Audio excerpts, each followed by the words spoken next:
Durbin is set to hold a news conference moments from now. Will Roland Burris be seated now that a state Supreme Court ruled no signatures really required for him to be seated? Senate Democrats disagree and are now in a bit of a pickle today. Defense attorney Tamara Holder joins me right now. Tamara, John McCain here saying, hey, seat the guy. There's no reason not to. What do you think of that?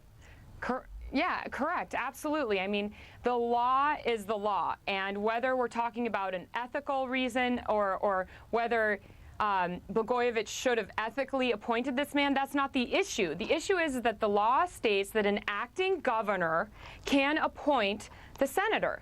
And, you know, Neil, we wouldn't have even been dealing with this had the Illinois legislature put on the desk of the governor a special election bill to hold a special election to pick the next senator. But they didn't do that. And they have all of these excuses. And again, I'm not defending the governor, but look, he was doing his job.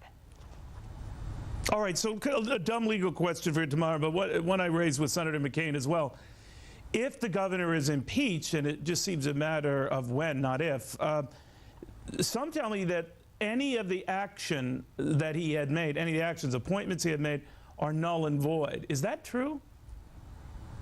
Not necessarily, because he was the acting governor at the time of the appointment. And so I would argue, constitutionally, he is allowed to make a legal appointment at the time that he is the acting governor. And going back to what I just said, we would not have been dealing with this had they put the special election bill on his desk a long time ago. And also, Neil, just as as Blagojevich stated in his press conference, he said they've been wanting to impeach him for years.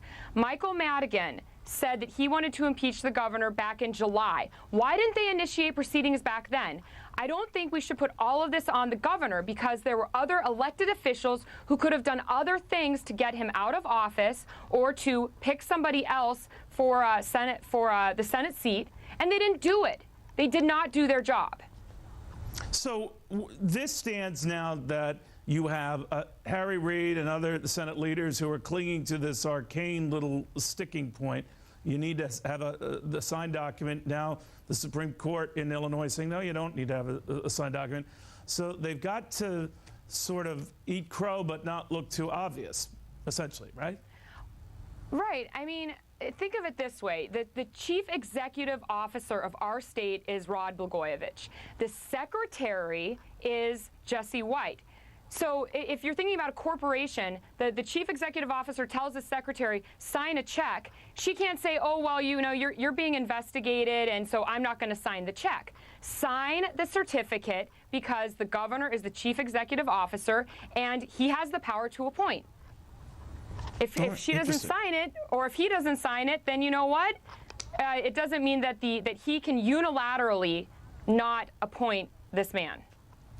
Well, it could be a moot point, because Jesse White has said that's not happening. I'm not signing.